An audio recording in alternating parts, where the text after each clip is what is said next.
So last time in this series, we found that Jimmie Johnson would win the 2004 championship in a nail-biting finish against Jeff Gordon and Tony Stewart. Now, in the second episode of a 13-part series, we take a look at how the 2005 season would have played out, with the playoff system in place. Obviously, this is a hypothetical scenario. I know that everyone wouldn't have run the same way, they would have run differently if the system was in place. This is just merely a hypothetical and fun question for how it could have played out and a little fun what-if deal. So with that all being said, let's find out who makes up the 2005 NASCAR Nextel Cup Series playoff grid. The first to lock in his spot was Jeff Gordon, who won the Daytona 500 as well as Martinsville and Talladega. Greg Biffle makes it in off of his wins at California, Texas, Darlington, Dover, and Michigan. Jimmie Johnson adds his name with wins at Las Vegas and Lowe's, and sophomore superstar Carl Edwards was inked into the playoffs with his wins at Atlanta and Pocono. Kevin Harvick jumps in with his triumph in Bristol, and Kurt Busch locked up his spot with a trio of victories at Phoenix, Pocono, and Richmond. Kasey Kahne's first career win at the spring race at Richmond punched his ticket into the playoffs, and Tony Stewart went on a tear in the summer, locking in his place in the playoffs with 5 wins, those being at Infineon, Daytona, New Hampshire, Indianapolis, and Watkins Glen. After an abysmal season, Dale Earnhardt Jr. locked in his playoff spot with a victory at Chicagoland. With a gamble on fuel, Jeremy Mayfield also officially notched his place into the show with a Michigan win. Matt Kenseth jumps into the dance with his win in the Bristol night race, and the final man to lock up his spot in the playoffs due to wins is the 20-year-old rookie, Kyle Busch. With 12 drivers making it off wins, 4 spots would be decided by regular season points. The 4 drivers being in this way were Rusty Wallace, Mark Martin, Ryan Newman, and Elliott Sadler. So to begin the playoffs, let's take a look at the grid. The opening round of the playoffs would take place at New Hampshire, Dover, and Talladega.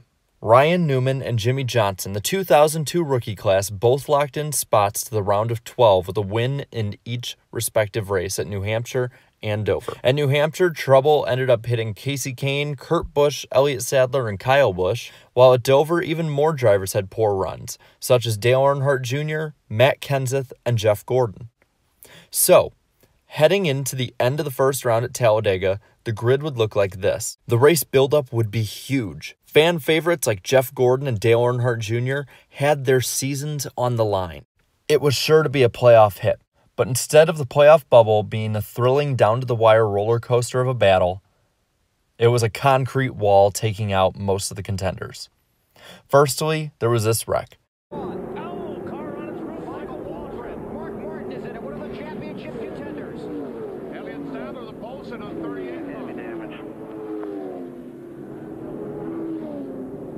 The crash quickly sealed the fates of both Elliott Sadler and Dale Earnhardt Jr. The playoff battle would continue until the middle of the race, that is, when the big one struck again.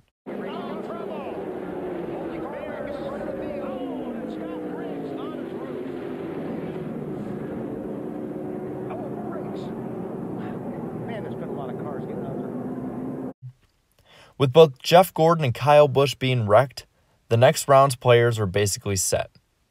So leaving Talladega, the points reset again like this. This would be the starting point for the 3 races in the round of 12, taking place at Kansas, Lowe's, and Martinsville. Starting at Kansas, the fans would rejoice as a favorite Mark Martin would lock himself into the round of 8 with a win. Ryan Newman and Kevin Harvick immediately fell into the hole with the poorest 2 finishes of the final 12. But that was nothing compared to the turning events in the playoffs that would happen at the halfway point in Lowe's. Yeah, the air pressure gauge on the right rear tire, it was losing air. Stewart. Tony Stewart into the wall. Cut to right rear tire. He blew a right rear tire going into turn slow. That's a 9 car, the leader. Kahne. He's got, sure, the right front tire down. Caution is out. Dave? He had just reported moments ago getting tighter and tighter. The car refused to turn, and they said just take care of it. About that time, he found the wall. While Jimmie Johnson moved on with a win, there were still 7 drivers on the bubble that wouldn't be able to sleep for the next week. Being 35 points out, Kevin Harvick's mediocre 15th at Martinsville did him in. The same could be said for Kasey Kahne's 17th place run, while Matt Kenseth's 12th brought him on to the next round, as did Ryan Newman's 10th place finish. And with Jeremy Mayfield finishing a dismal 28th, the 8th and final spot would come down between two drivers, Rusty Wallace and Carl Edwards, old versus new. With Edwards struggling for most of the day, it seemed like Wallace would go on to the next round in a cakewalk. That was until 17 to go. Rusty Wallace around into the wall. Off of turn 2, looked like Jeff Burton got in the back of him. Second week in a row, a late race crash for Rusty Wallace.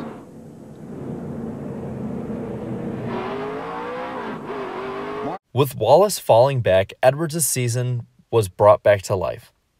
Wallace made up 2 spots and finished 19th, while Carl Edwards limped home to a 26th place finish. With stage points being added in, Wallace would be beat out by 1 point by Carl Edwards. His swan song season would not have a happy ending. So, with 4 races to go, the 8 players for the championship were set in place. Atlanta, Texas, and Phoenix all stood in between them and a chance at the fight for the championship. The first 2 races will be swept by Carl Edwards. After barely making it into the penultimate round, Edwards was now the first to be insured to fight for a championship. Tony Stewart's consistent runs also basically locked himself into the Final 4 by Phoenix. Kurt Busch and Ryan Newman would be in must-win scenarios heading into Phoenix, while Mark Martin and Matt Kenseth both outran Jimmie Johnson and Greg Biffle.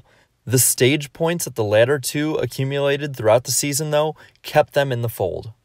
With Kurt Busch being arrested and suspended, not racing at Phoenix, his season was literally done. And Newman didn't win, so he was out as well. Greg Biffle would lead for the majority of the night, while Jimmie Johnson ran inside the top 10 all race. And with Matt Kenseth finishing 32nd, he would miss the championship battle. Biffle's dominant race and second-place finish locked him into Homestead. So the points battle for the final spot was between Mark Martin and Jimmie Johnson. Once again, old versus new. Johnson finished 7th, while Martin came home 14th. The difference came from the stage points that Johnson scored, 9 of which, whereas Martin had none. So after 35 races, the difference of points to pass on to the championship round would be 2. Johnson narrowly edged out the elder Martin, joining Edwards, Stewart, and Biffle. So, heading into the race, it would be Chevy versus Roush. Edwards and Biffle were the 2 stronger cars of the field, while Johnson and Stewart were virtually non-factors up front.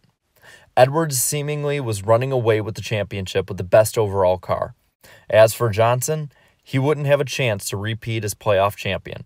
I'm telling you, Jimmie Johnson knew something was wrong. Right in front of the leader, Jeff Gordon, his teammate. And there's the end of his championship hopes right there. Tony Stewart also really would never run well. He would finish 15th on track and would end up 3rd in points for the 2nd straight year. The championship came down to the 2 Roush Fords. Edwards kept up the lead over Biffle, but neither's cars were perfect. With green flag pit stops possibly being the final stops of the season with less than 40 to go, the crews had the championships in their hands. Edwards cycled out further ahead of Biffle. 4 seconds was the gap, and 4 positions was the gap, with less than 20 to go. But with 16 laps left, debris brought out the final caution of the season. Once again, pit stops would decide the championship. Edwards had 4 tires on his stop and would come out 12th. Biffle took 2 on a gamble, coming out 4th. With 11 to go, both charged towards the front. Edwards trying to charge to Biffle, Biffle trying to charge to the leaders. And with 8 to go, Biffle made a daring 3-wide pass for the lead. Edwards was all the way up to 8th at this point, but time would not be on the younger driver's side. Biffle would duel his teammate Mark Martin, who barely missed the Final 4, for both the chance at a win and the title simultaneously. It's going to be good off of 2. This has been Biffle's sweet spot off the second corner. Mark's there. He's there. And I think Mark's been better in 4. Looks that way. See if he can hold on. Boy, Biffle drove in deep. Will it stick? Oh, he's sliding up the track. Out of 4, they come to the line. Wow. Greg Biffle wins the Greg Biffle would be the 2005 NASCAR Nextel Cup Series champion. And the championship points would look like this. All 4 of the finalists were in contention for the championship in real life. The highest driver who didn't make the 2005 chase in real life but made the playoffs would be Jeff Gordon in 8th. Of the actual top 10 that made the chase in real life, Rusty Wallace and Jeremy Mayfield were the only 2 to finish outside the top 10, while Gordon and Kevin Harvick were the ones to jump in. And Rusty Wallace and Elliott Sadler, well, they'd be the only 2 drivers in the playoffs this season without wins.